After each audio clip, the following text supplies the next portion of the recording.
What do you think, guys? I only have so many outfits, so I'm saving the best outfit for part 6.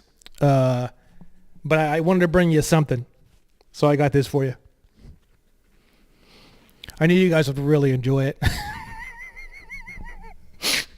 I know there won't be any complaints.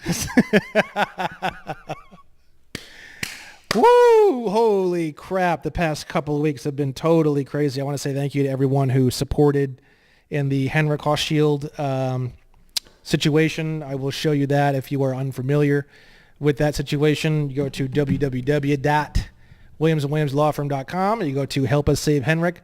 We have a situation that I would like your help with regarding one of my clients, the other party. AG Texas Farm Credit Services decided they were going to, without any sort of court order or anything, attempt to take trucks to his property to repossess his cows. And boy, that pissed me off. So, yeah, you don't see me doing stuff like this on my other cases because my other cases are with people that are actually keeping it within the confines of the court system, which I don't have a problem with. You take it outside of that, I'm going to get pissed. Okay. This is a whole story about when I was young, what was going on with me, because I grew up on a farm, and then we got my buddy Henrik, my client, and then we introduce his family and his farm, and then we talk about what's going on with the litigation that we're currently involved in. If you can support this campaign in any way, this video is going to be up for God knows how many months or years, so it might not be relevant in a while, but for right now, it's really important if you guys could come here and read through this, and if you could support financially or non-financially, it's okay, either way. Any support you can do, everything that's requested, and all the support is here, and you can look on here and you can see everything. And if you can help or support in any way, it's very, very appreciated. And I've gotten many, many, many dozens of emails and information and stuff about people who have helped. And it's very, very, very grateful to all of you. I created a Give, Send, Go for Henrik. And as of right now, it is up to $6,012, which is fantastic, very helpful.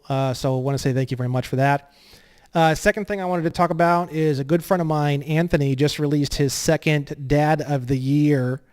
So he has his own, this is a guy I actually know personally. He actually runs all of the crews in the landscaping company that I have. His name is Anthony. Great guy.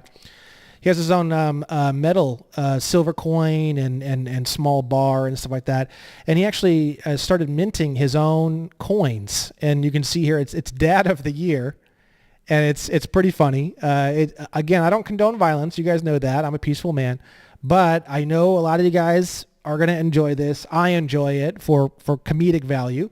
Again, I do not support violence, but I really enjoy Anthony's work, and I do think that this is a pretty fun. It's all fun and games. I just want to be very clear about that. But I do want to promote Anthony's work. I have a bunch of his stuff here on my desk. I'll show it to you. The quality is very cool. So it comes in a little container like this, and it has a special little card. It has I think a sticker inside there.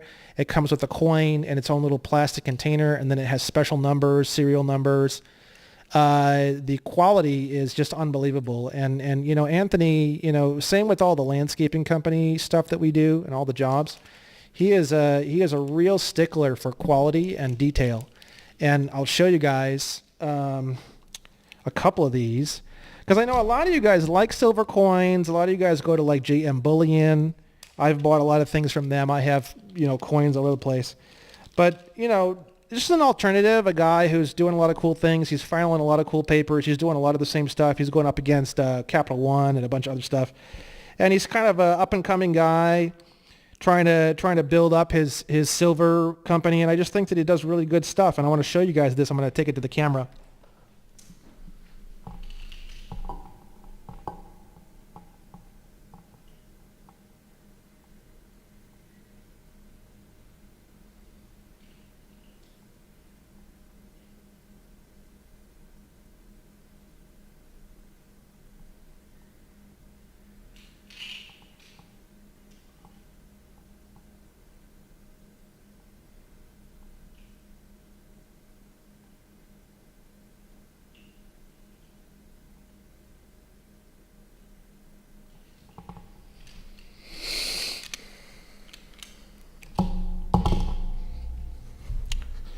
And then he just released a new one here with Gary, I forget his name, Gary. Let's see here. I can't help but laugh.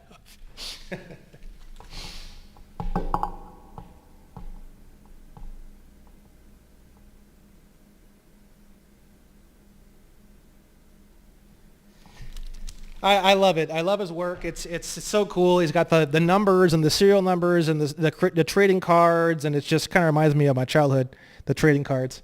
And like I said, I don't condone any violence. Not a violent man. I don't think anyone, but I do like the work, and I do have to admit the guy who, what's his name, Gary, whatever. I mean, I understand. I mean, if I was in that same situation, I don't know, I'd probably do the same thing. So it's hard to judge someone when something such horrible happens to their life,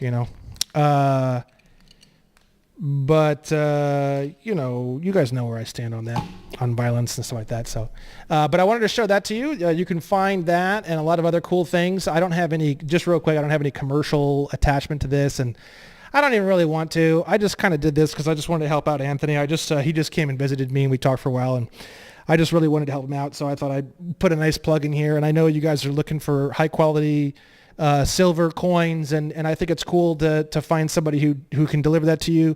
Super high quality coins, but they're part of what we're doing, and they're a part of the movement, and they're filing things, and he's got a lot of things going on, and he's really, really active, and he's just a really cool dude, and a big part of what we're doing, and he's just really active. So I think he's a great person to support if you can support him and what he's doing.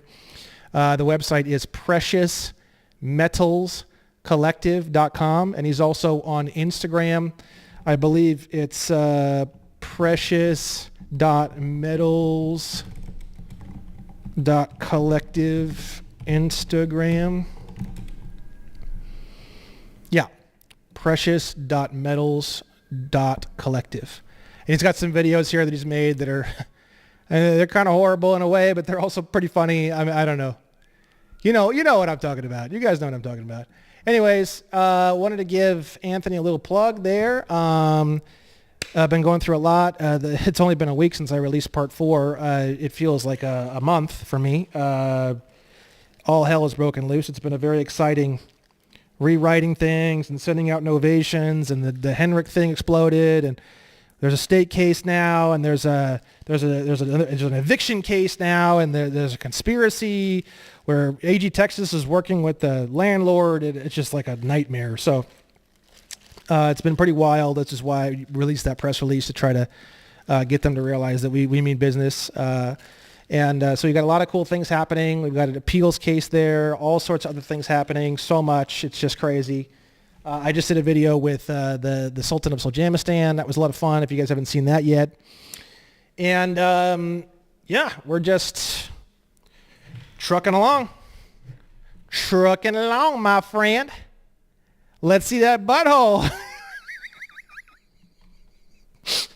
All right, so let's move on to this. We've got UCC Article 3, Part 5.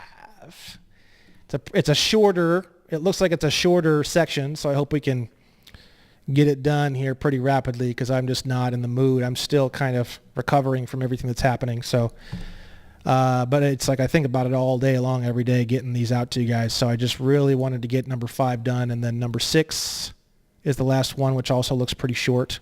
We know 3-603 like the back of our hand, so that'll be good. So let's get rolling. 3-501, presentment. Presentment means a demand made by or on behalf of a person entitled to enforce an instrument. By or on behalf of presentment. To pay the instrument made to the drawee or a party obligated to pay the instrument, or in the case of a note or accepted draft payable at a bank, to the bank, to accept a draft made to the drawee. Okay. So a presentment is a demand made by or on behalf of the person who essentially originates it, or the creditor, or whatever you want to say. So when they send you a bill of exchange, another term for that, it appears here, would be presentment. I received your presentment in the mail, and it has been accepted by delivery. Thank you very much. Now remember Hita. We talked about Hita on I think video 3. Hita. Someone was saying Hita. Now remember Hita. Come back to me. Remember Hita is great. Hita is so cool. So it's holder, endorsement, tender, acceptance. Remember that Hita? It's great. It's like first grade Sesame Street level. It's super perfect. So again, let's cover that again. It's probably the most important thing we've covered so far in this whole mini course, however you want to say it. So holder, endorsement, and endorsement means performance and payment. Endorsement, performance, and payment all mean the same thing. So you can say endorsement / payment / performance. It's all the same shit. It's all the same thing. I endorsed it. It's the same thing as saying I paid it. I endorsed it, same thing as saying I performed. If you say I performed, that means I endorsed. If you say I paid, that means I endorsed. It's all the same thing. I'll keep saying it until you guys get it. It might take thousands and thousands of times. That's okay. I'll say it thousands and thousands of times, okay? Then tender.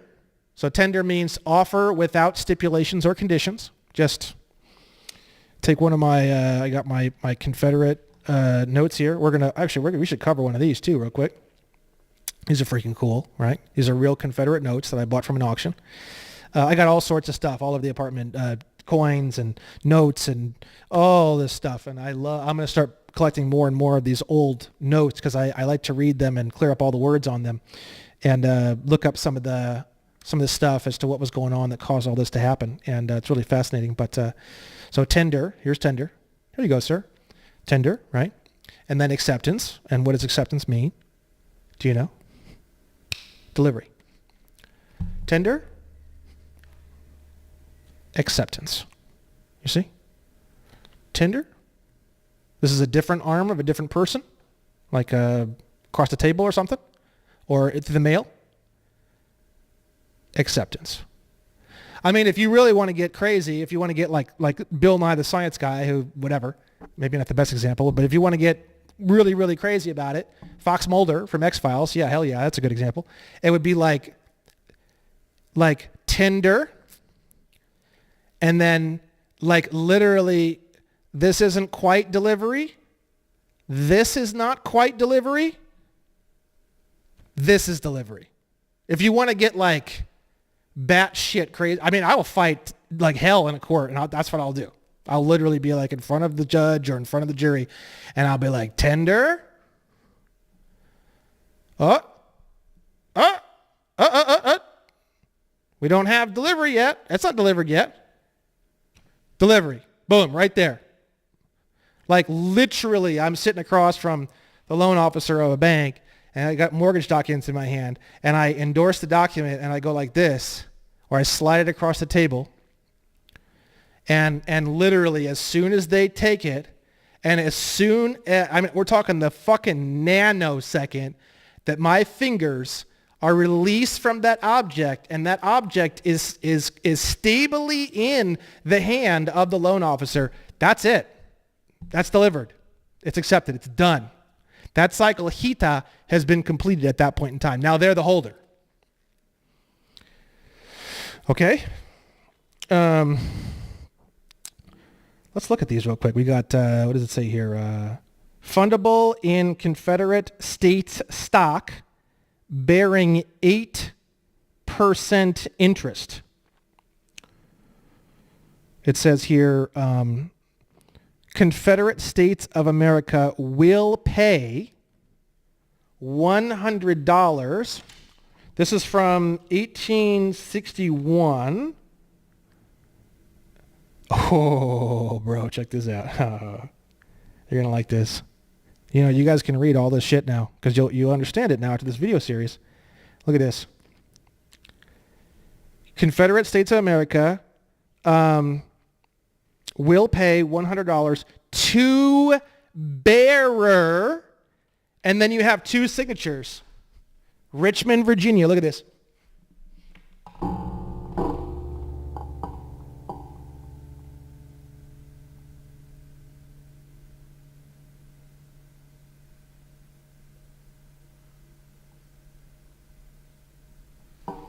I'll show you guys the rest of it so you can take a look. It's very fascinating.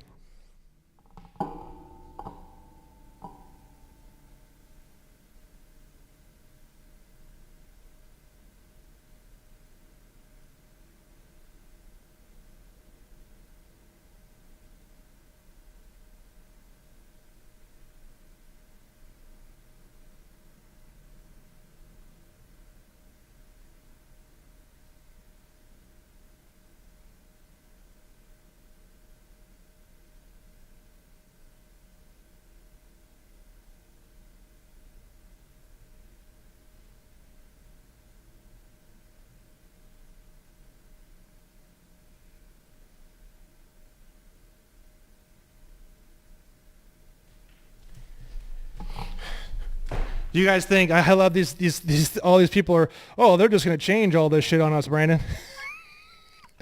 1861, brother. 1861. This shit ain't going fucking anywhere, brother. Not going anywhere. All right, let's get back into it. Presentment means a demand made by or on behalf of a person entitled to enforce an instrument, to pay the instrument made to the drawee, or a party obligated to pay the instrument, or in the case of, I mean, it's pretty much just, or in the case of a note or accepted draft payable at a bank to the bank to accept a draft made to the drawee. I mean, it's like a tender. Presentment is like a tender, I guess. I mean, a demand made by or on behalf of. You have the bill of exchange, and then you present the bill of exchange. That action of presenting it is a presentment. I don't know. That's what I get from this. This says here, the following rules are subject to Article 4, agreement of the parties and clearinghouse rules. I don't really think I want to get into all this.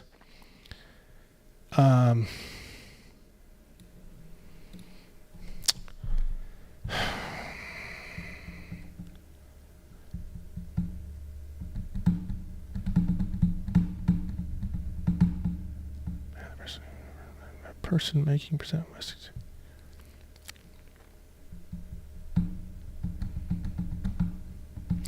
This is a little bit interesting. Person making the presentment must exhibit the instrument, give reasonable identification, and if presentment is made on behalf of another person, reasonable evidence of authority to do so, and sign a receipt on the instrument for any payment made, or surrender the instrument if full payment is made. Interesting. Sign a receipt on the instrument for any payment made, or surrender the instrument if full payment is made. That's an interesting line. I'm not too sure about that. That sounds pretty interesting. I'm not too sure exactly how to make out that one.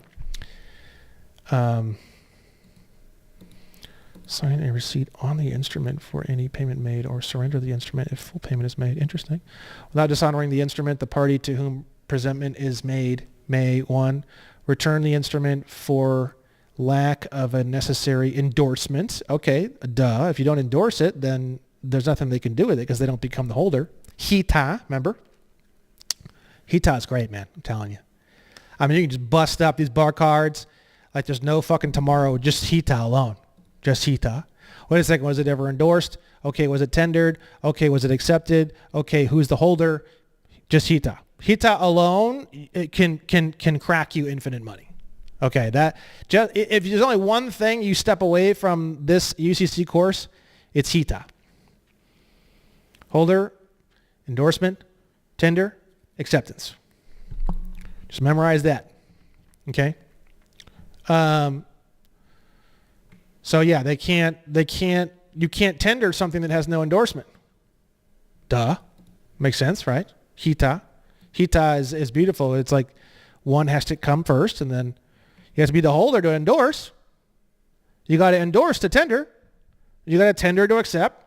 And after acceptance, you become the holder. Somebody else is the holder. Somebody else is holding it. You know, there's really no way around it. I mean, it's just you're H, I, T, or A. You're somewhere in there. And you have to H before you I. You got I before you T. You got a T before you A. And then you A to the H. It's kind of badass. I mean, it's a pretty badass acronym, right? 2, refuse payment or acceptance for failure of the presentment to comply with the terms of the instrument.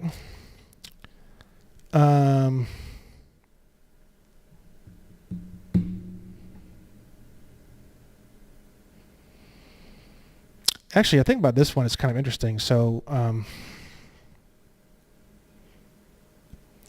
if they return the instrument, you could ask them, are you returning the instrument as per UCC 3-501 subsection A3? Are you returning the instrument because the instrument is lacking a necessary endorsement? It'd be kind of rhetorical if you know it's on there and you know it's correct, then that wouldn't be possible. But you could just ask them just to be a smartass. 2, refuse payment or acceptance for failure of the presentment to comply with the terms of the instrument, an agreement of the parties, or other applicable law or rule.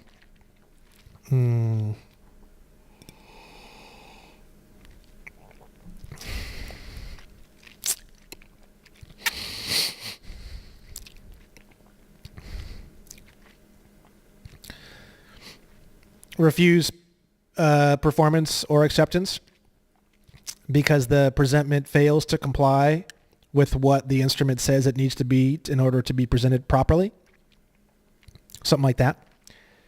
It's kind of vague. It's just like if you can't do it that way, then it's something. This is very vague, but the party to whom presentment is made may treat presentment as occurring on the next business day after the day of presentment if the party to whom presentment is made has established a cutoff hour not earlier than... Okay, that's just not too much. We're not going to do that. Okay. Dishonor. 3-502. Dishonor of a note is governed by the following rules. Ooh, this is going to be good. So let's just stop here. So what they're saying here is the following rules tell you when your presentment that you're sending in a note or sending back a bill of exchange. These are the only times or situations when they can send it back and say no. They say we don't accept this kind of payment. Okay. So if you don't, that's just irrelevant. We don't accept that kind of payment. Totally irrelevant. They're saying we dishonor what you have sent us. If you think about it from the legal term, that's what they're saying. When they say we don't accept this kind of payment, blah, blah, and all the horse shit, and they go on and on and on with all their fucking trash, irrelevant billables, irrelevant trash, you can translate in your head, they are saying that the bill or note that you have sent them is dishonored. Okay.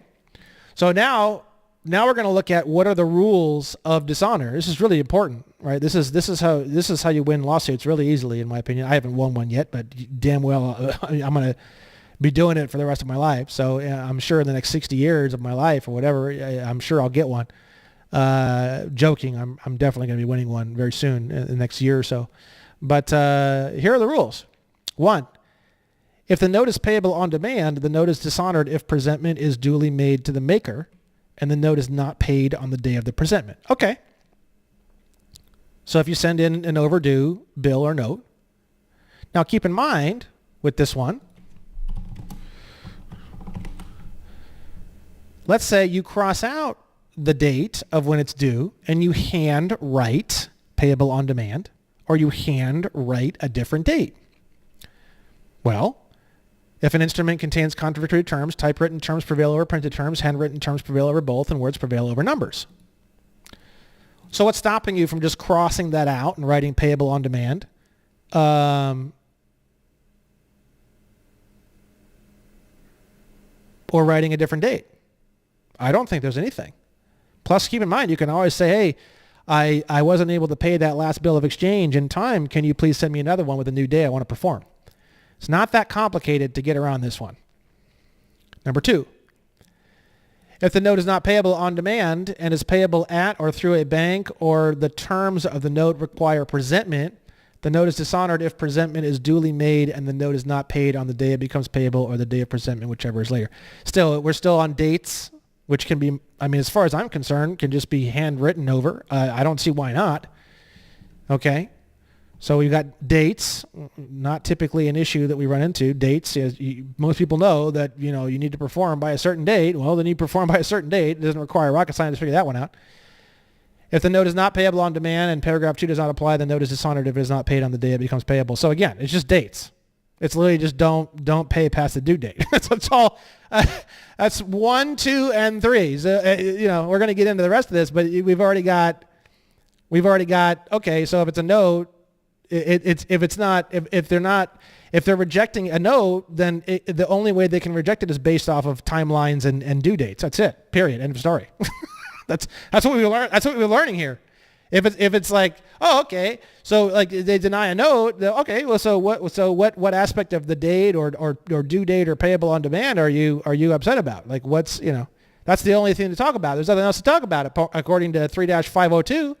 You can't dishonor it in any way. You see how you think about this stuff? They can only say no under certain conditions. If you learn all those conditions, you control the playing board. You control the game. You see? So the first 3 were all about notes. Now we're getting into bills of exchange, unaccepted draft. Draft and bill of exchange mean the same thing. Unconditional order to pay, unconditional order to perform. A ticket on the side of the road is an unconditional order to perform. Be in a certain location at a certain court at a certain time and date. If a check is duly presented for payment to the payor bank, otherwise than for immediate payment over the counter, the check is dishonored if the payor bank makes timely return of the check. Okay, so time. There's more time. Time. I'm not even really too sure. I don't think this applies to anything that we're dealing with, so I'm just going to skip over that one. I do not want to be on this video for very long. If a draft, I need some time off, guys. I'm telling you. If a draft is payable on demand and paragraph 1 does not apply, the draft is dishonored if presentment for payment is duly made to the drawee and the draft is not paid on the day of presentment. So again, we got time. Everything's time. See that? Time. Oh, we don't accept this kind of payment. Okay, where in the fuck is time in relation to them sending you, we don't accept this kind of payment, we only accept U.S. dollars? These are U.S. dollars, you stupid fuck! U.S. dollars are defined as unconditional promises to pay and unconditional orders to pay, otherwise known as debt instruments. That's what U.S. dollars are. They tell you straight up that coins and silver coins and gold coins are not U.S. dollars anymore. They're pretty clear about that. A check and a draft, these are all bills of exchange, so it all fits under a bill of exchange. There's a whole bunch of other things. It's all the same shit. It's a bill of exchange. So what's a U.S. dollar? It's a promissory note or a bill of exchange. How is a promissory note or bill of exchange exchanged? HITA, endorsement, tender, acceptance. How can it be dishonored? As far as I'm concerned, we're most of the way through this, and there's only one word that defines dishonor, and it's time. If they don't have some kind of time, we're going to read the rest of this, but so far I'm thinking about this and I'm like, okay, if there's no time-related dishonor, it's not dishonored. And you sue for breach of contract. It's not dishonored. If you tell me the car doesn't run and I look over and the car's sitting there and it's running great and there's no smoke coming out of it or nothing and it sounds fantastic, you're full of shit. You tell me that a note or a draft is dishonored and you don't say anything about time and you're just a dumbass, you're a dumbass. You're fucking retarded. And we're going to handle it. And it's not going to be fun for you. Okay? It's very simple. It's very, very simple. Number 3, if a draft is payable on a date stated in the draft, look at this, date. More time stuff. The draft is dishonored if, 1, presentment for payment is duly made to the drawee and payment not made on the day of the draft becomes payable. I don't even know. Like, we can get into all the la. I just see time. Time. Becomes payable and the draft is not. Okay, so before the due date or whatever. It's very simple. 4, if a draft is payable on a lapse of a period of time after slide or time. Okay, good. If you want to get into all the specifics of time, I don't really see the point. It's not. We're not dealing with this as an issue. This is not an issue. People know already in this fucked up world that you perform before the end of something. It's like not fucking. This isn't rocket science. Okay, so. Oh, that was for an unaccepted draft. And this is for an accepted draft, which means delivered. If the draft is payable on demand, the draft is dishonored. If a payment is duly made, accepted, and the draft is not paid on the day of presentment. If the draft is not payable on demand, the draft is dishonored if presentment is... So if you're ever dealing with a time-related issue, that's pretty much the only way we can get dishonor. If you are dealing with a time-related issue, if they bring up a time-related issue, come in here and start digging hard into this. This is where you're going to find the answers to those kinds of problems. But I'm not going to get into all that. It's just going to be a long, overly complicated conversation. Okay.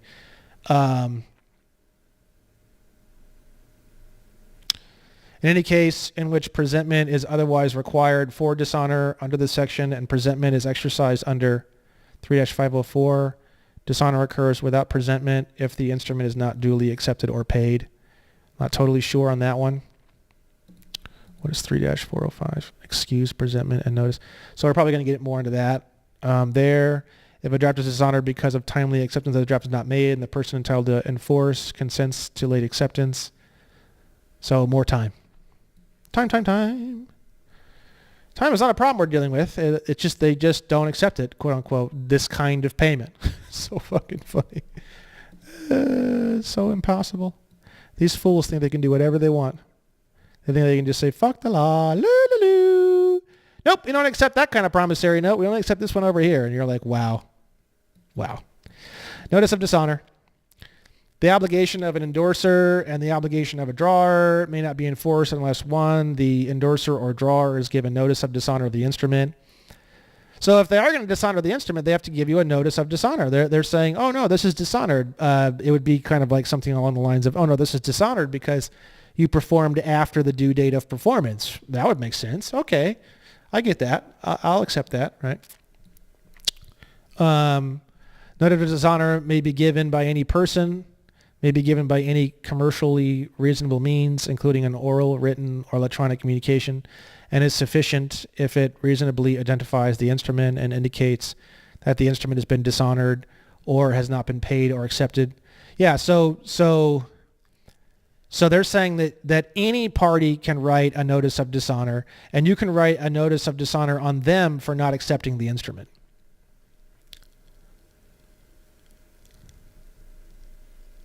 That's what I get from this. So you can actually write a notice of dishonor on them. Some people do that. I don't think anybody knows that's how this works, though. I think they just, but you can do a notice of dishonor and you can write it on them for has not been paid or accepted, has not been accepted. Okay. I mean, you can just write that and just send it and just, that's all part of your preparations for litigation. I mean, because they're not going to do a goddamn thing about it. They're going to ignore everything you send them. So it's all just building the case. Everything we're learning here is just how to build the case because they're never going to perform. I mean, in the future at some point in time, I'm sure they will when they get bashed upside the head enough times. But for a while, they're probably not going to perform. So you guys are going to need to figure all this out and build these cases like what I'm doing if you want to get them to perform, okay?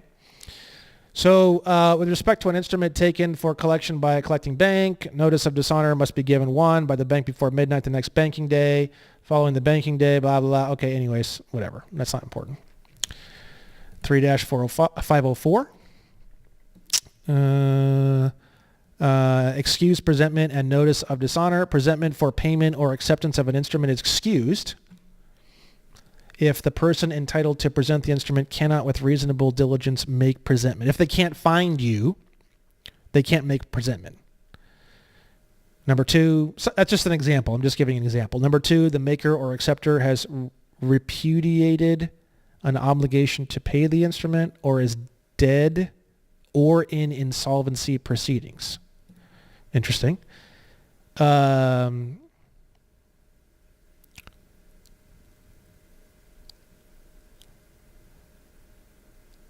This is interesting. I mean, okay, like when I was doing part number 3 and we were going into the UCC ones, I was doing a lot of research on that over the past several days because I started filing some UCC ones.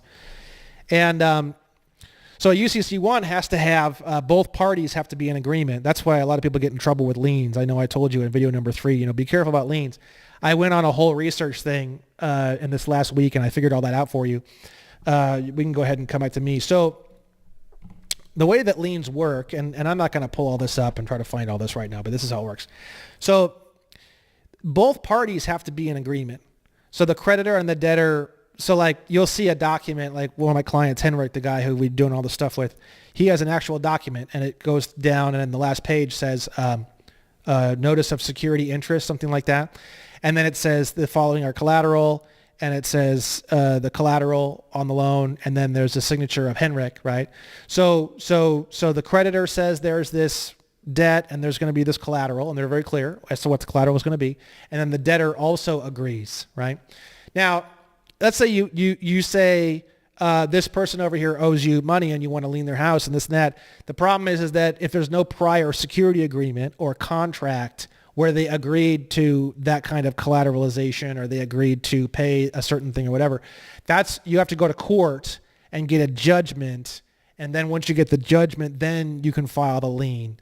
And then when you file the UCC1, it's called a judgment lien, basically at that point. You would file the judgment lien, and then after that, you would tell the person, hey, I've got this judgment lien now. You need to pay within 30 days. And then after the 30 days again, now you're going to go to the court and you're going to get a court order. I forget, there's an actual term for it, to go and start seizing all of the property listed in the collateral that was listed on the UCC1 and in the security interest agreement, right?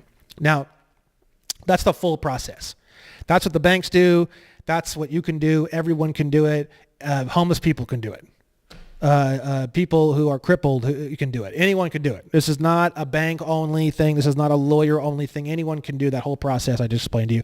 That's exactly the process we're going to be doing. And I'm super excited about showing up with 15 phones on one giant thing, and we're going to be with the sheriff, and we're going to be kicking in doors and taking cars and computers, and it's going to be an absolute blast. So, but the thing is that, there's two different terms, okay? So you'll see this term perfected and unperfected security interest. Perfected means that it's filed in a way where you can take legal action to enforce the obligation, right? Now, as far as I know, the only way that you can file something in a way where it can be legally enforceable to enforce the obligation is through a UCC1 financing statement. So as far as I can tell from all the research I've done the past week, perfected means that you have the security interest or the judgment. All the collateral was explained either in the security interest document that was signed by the debtor or in the judgment. It explains what the collateral is. And then you file the UCC1 to perfect that security interest. So it's like the security interest, there's no teeth. And then when you file the UCC1, now all of a sudden, boom, you've got a full set of teeth. That's the way I think about it. Unperfected is there is no UCC1, there is no teeth. Perfected means that there's teeth, there's a UCC1. I hope that makes sense. You guys should definitely go down that whole rabbit hole for yourself, because that's all I did after video 3 and 4 the past couple of weeks or past week. I've been doing a lot of research on that, and that seems to be what I've come up with so far. I filed my UCC1. I had my client file a UCC1. I've had some friends file a UCC1, but that's only because now I finally understand it. For example, if you have your own company, you can just write up a security agreement between you and your own company. Or, I don't know this to be a fact, but it's like if you can answer on behalf of the debtor and the creditor and you're both parties, then you can file a UCC1. Because the creditor says yes, the debtor says yes. Okay, well, you have an unperfected security interest. And then now you want to perfect that security interest, and then it asks you who the debtor is and who the secured party is. On the UCC1, the secured party is the creditor, and the debtor is the person who owes it, and then you have the collateral that you list in the UCC1. UCC1 is extremely simple. If you can answer for both parties, I don't really see filing a UCC1 to be all that risky. What's risky is when you file a UCC1 on another party that wasn't in agreement with the security interest. And honestly, even if they had like an email where they said, "Oh yeah, no problem, bud," even that, I'd be hesitant to file a UCC1 on that. I would want like a document that says security interest. This person is getting 15 bales of hay from me in exchange. The collateral that I want is the lawnmower the John Deere lawnmower, just the one. It's a 2016 John Deere 2600, or I'm just making shit up. Now he's like, oh yeah, I'll put up the lawnmower as collateral. No problem, buddy. Now you sign the security interest. You've written up this tiny, it could just be like a handwritten thing. It doesn't need to be anything real crazy. It just says what I just said. Very simple. I'm giving you 15 of this, 15 whatever, and you're going to pay me back. But in the meanwhile, you're putting up this tractor, this lawnmower as collateral, right? And then he's like, oh yeah, I'll sign to that. He signs it. Now you have a security interest where the debtor and the secured party both agree on the security interest. You see? Now let's say, oh, he told me he was going to give me the tractor and he never did. Okay, can you prove the security interest on that? You don't have anything. Now at that point, you're going to need to go into litigation. You're going to need to get a judgment. And then once you have the judgment, then you can file the UCC1 and perfect the lien security, and then you can start levying and get your tractor, okay? I hope that makes sense. That's a lot of what I've been researching. That's kind of how it works. So that's the, in video number 3, I said, don't do it if you don't understand it. Now I feel more confident that if you understand what I'm saying in this video, and I'm not showing you all of it necessarily word for word, you should go and dig a little bit for yourself and look up some of the words and look up unperfected security interest and security interest and perfected security interest and UCC1 financing statement. And another thing you should do is that I did is go on the UCC Secretary of State website and just start pulling up UCC1s. You can pull them up. It's all public information. And just start looking at a whole shitload of UCC1s. You can see how they're written. You can see how the collateral is worded. And that's what I did. I just started looking at a whole fuck ton. Oh, this is really fascinating. Going through. So look at a lot, like really but I'm telling you, I'm pretty damn sure what I've explained in this show is kind of how it works. And you can feel a little bit more rest assured about filing one. I mean, definitely file at your own risk. I definitely recommend that you very carefully understand everything I've said in this show, and you go out and do additional research before you start filing UCC1s. Again, it's in the third video, I was like, whoa, this is really, really dangerous. It's not really, really dangerous now that I understand it more, but it is an area that you don't just go out and start doing it. You really need to make sure that the creditor and the debtor are both in agreement. That's why, people like Chris Hauser and these guys went to jail, because they were filing liens on judges and all, and the judges never agreed to any of this. This is all just craziness to them. So that's when it becomes a fictitious lien. And you've seen a lot of this kind of stuff, a lot of like the anti-sovereign citizen pages and public relations press releases and websites, and even the ADL and stuff, I believe. They talk about how they use, sovereign citizen type people. They use these fictitious liens, and you've seen this in a lot of it's actually true. That is actually true. A fictitious lien, if I had to define a fictitious lien within the confines of a lot of what we're trying to do and the quote-unquote sovereign citizens, of which we are definitely not, the definition of a fictitious lien would be a lien filed on a debtor that never agreed to the security interest. If I had to give a definition for a fictitious lien or an illegal lien, that is basically how I would file it. How I would define it. So I'll give that definition again. It's a lien, a UCC1 specifically, so an attempt to perfect a security interest where the debtor never had any agreement at all on the collateral. That would be like my definition of like an extremely bad, dangerous, illegal, possibly very, very serious penalization on you lien. So as long as the debtor and the creditor agree, then as far as I'm concerned, you're pretty safe to move forward with a UCC1 to perfect the lien security, security interest. So that's it. You just ask yourself, are the debtor and the creditor both agreeing to this situation? And if you're not too sure, then you would say to yourself, well, if I was pulled into a court of law and I had to prove that both the creditor and the debtor on this particular UCC1 are both in agreement, do I have any proof to that? If it's a hard question to answer, or you're not really too sure, or you're a little bit iffy about it, yeah, I wouldn't do it. If it's your company, your trust, it's real easy. Yeah, it's my trust. Trust says yes.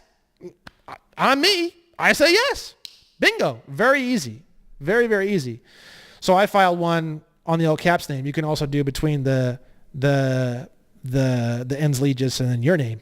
You can do it between persons. So you have two persons to deal with too. So you can UCC one between those two. You can UCC one between the all caps name and a trust, or your human name, or however you want to say it, your man name and corporation. They're all persons.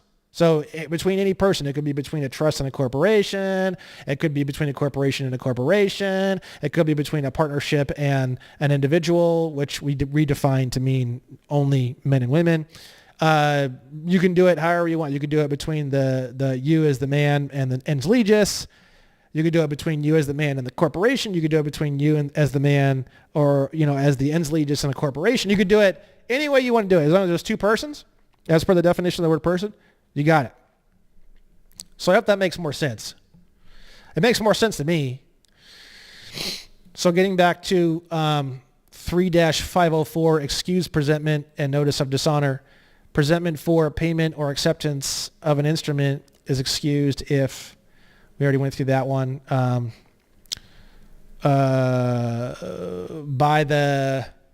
by the terms of the instrument, presentment is not necessary to enforce the obligation of endorsers or the drawer. The drawer or endorser whose obligation is being enforced has waived presentment or otherwise has no reason to expect or right to require that the instrument be paid or accepted.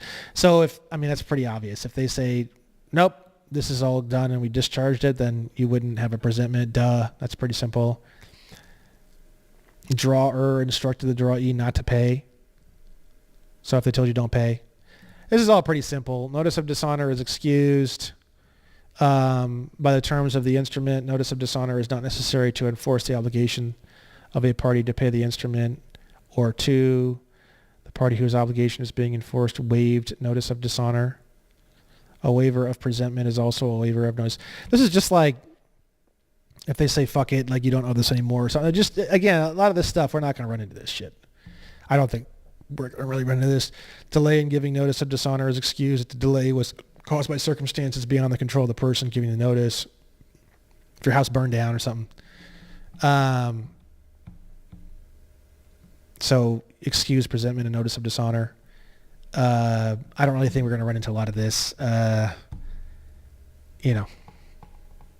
Insolvency proceedings. When you're in bankruptcy, you guys know that already. When you're in bankruptcy, they can't collect debts and fuck with you and send you bills of exchange. That comes from this, apparently.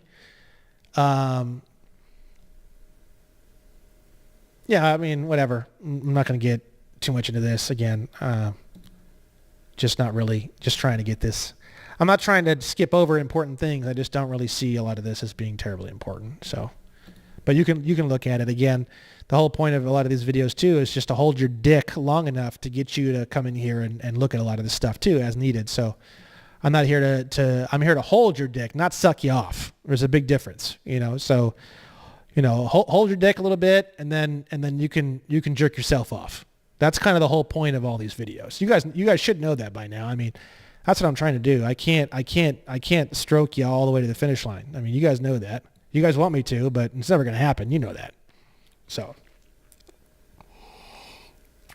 even my clients work their asses off, as they should, because I'll tell you right now, by the time my clients, you should see my clients, man. They're growing up like fucking. They're growing into fucking real warriors. They're getting some real fucking hair on their chest. By the time we're done, no matter what fucking happens, they're gonna be fucking juggernauts. No one's gonna fuck with these people, bro. It's gonna be so fucking badass. Anyways, okay, 3-505, last section. Do want to wrap this up here as quickly as possible. Evidence of dishonor. The following are admissible as evidence and create a presumption of dishonor and of any notice of dishonor stated.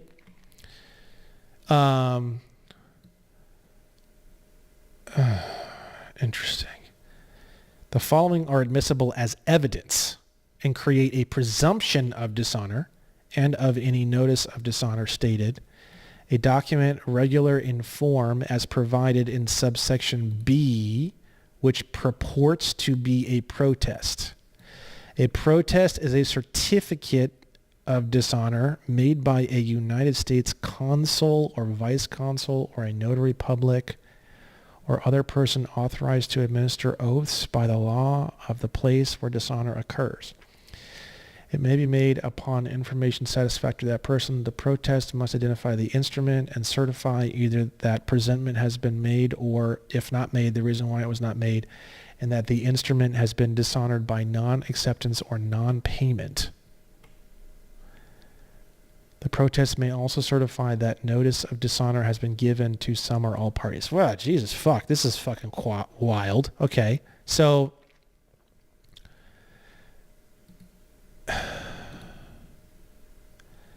if you, I'm just going to roll with this. If you write up a little affidavit and up top it's titled protest, let's see here, or you could name it, evidence of dishonor, or you could name it protest, and you could say on there, it identifies the instrument, bill of exchange from City of Glendale, date, blah, blah, blah, account number, blah, blah, blah, and certify that the presentment has been dishonored by non-acceptance. So you send it to them and they say, we're not accepting that type of payment. So at that point, you would just write up basically an affidavit, and it'd be a protest affidavit, and the name of that affidavit would be evidence of dishonor. And that evidence of dishonor affidavit would be admissible as evidence and create a presumption of dishonor. That's what I'm getting from this. So boiling it down to its ultimate simplicity is just an affidavit stating that you performed, and it's the same shit. It's actually really simple. I sent it in and they didn't receive it. Affidavit. And I swear under penalty of perjury that this is true. Signed, notarized. Boom. That's it. Evidence of dishonor. It's that simple. So what I'm getting from this is if you enter in an affidavit into the record with your complaint. So if you write a complaint and then you attach an affidavit to it, you could make that affidavit called affidavit of evidence of dishonor. And you would say, this is a protest. This is a certificate of protest, you could say, of dishonor. And I sent this particular instrument, account number this, or dated this, or instrument number this. And I got this letter that they sent me, which says, fuck you, we're not going to accept this type of payment. And you just enter that in as an affidavit to attach with your complaint. That's what I get from this so far. That's what I'm getting so far on this. Again, I try to go through every thought with you guys. I'm trying to go through everything line by line, thought by thought, so you guys can kind of see where my mind goes. I'm trying to give you a live at-home demonstration of what I do when I'm reading this stuff, okay?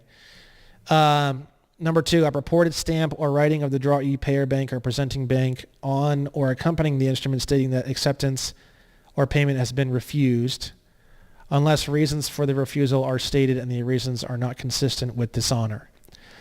The problem with this is that what they're talking about here, stamp or writing, would have to conform with the earlier rules that we saw in dishonor, and they're all time-based. So they might show you this and say, oh, we're operating off of 3-505 subsection A2, and you say, well, yeah, but as per the rules, the only thing that you could stamp or write on there would be something involving time or date payable or something.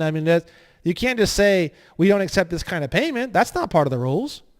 That's not part of any reason why this can be dishonored. That's irrelevant. Objection, irrelevant. You'd be surprised how often you could say that. Almost everything that has ever been said in any of my cases is objection, irrelevant. And I'm talking everything. Literally, you can go through all the dockets of my cases, damn near everything the bar card's right, objection, irrelevant. Now, you want to say more, obviously. You don't just keep saying that over and over again, but I'm just saying, relevance, it's hearsay for hire, which is another great term that we developed for the bar cards. We've got hearsay for hire, which is a great term you can use for the bar cards. We've got irrelevant billables. They're always billing their client. They're trying to have any excuse to write up whatever horse shit. It's all irrelevant. Irrelevant billables is a really great term. I really would like to see more people using that in litigation and stuff like that. It's a hilarious term that inflames the bar card, which is very enjoyable. It's all irrelevant billables. I mean, hell, if you want to make a bar card your best friend, you just let them write up tons of irrelevant billables and help them write up a ton of irrelevant billables. You'll be their best friend. You guys will be going out and getting drinks, and they'll be sucking you off and everything. It'll be great. So that's always a good way to make lots of friends. Okay. I got tons of money coming to these bar cards for irrelevant billables. I mean, they pretend like they hate me. They fucking love me. They want to massage my taint and work my balls and my shaft all at the same time. So going to 3-505, we've got the last point here. Book or record of the drawee, payer bank, or collecting bank kept in the usual course of business, which shows dishonor, even if there is no dishonor, of which made the entry. Some kind of entry system or accounting system involving dishonor of whatever. Okay, good. So that's it on UCC Article 3, Section 5. I may need a little bit of time to do Section 6. After about 3 or 4 days, I start getting pretty antsy. So it'll probably be several days, but we'll get that done, and then that'll be it for the UCC series. I hope you guys are getting a lot out of this. I'm getting a lot out of this. A lot of this stuff is being very, very rapidly translated and placed into our litigation. I do hope that you guys are watching the mini litigation course videos that are on YouTube. I do hope that you guys are on Pacer. I know there hasn't been a whole lot of activity on a lot of the cases. Case 1 has had some activity, but it's been pretty uneventful. I do hope you guys are following along with all of the just everything. I mean, I hope you guys are in Pacer. I hope you guys are downloading things and reading things and looking over the cases. I am learning as rapidly as I can. We are changing things very rapidly. You're going to see our new 2.0 version of what we're going to be doing with all the cases here very soon. It's a very, very different style. It's a lot more interesting. It's going to be pretty wild. I'm very excited to see how they handle this one. And we're just going to keep making shifts and adjustments and keep doing what we need to do to start winning cases. And if it takes me a couple of years, I think at most is what it's going to take to get that done. That's okay with me. I'm having a blast, and I hope you guys are having a blast. And we're just going to keep going, get it done. Okay, guys. See you on part 6.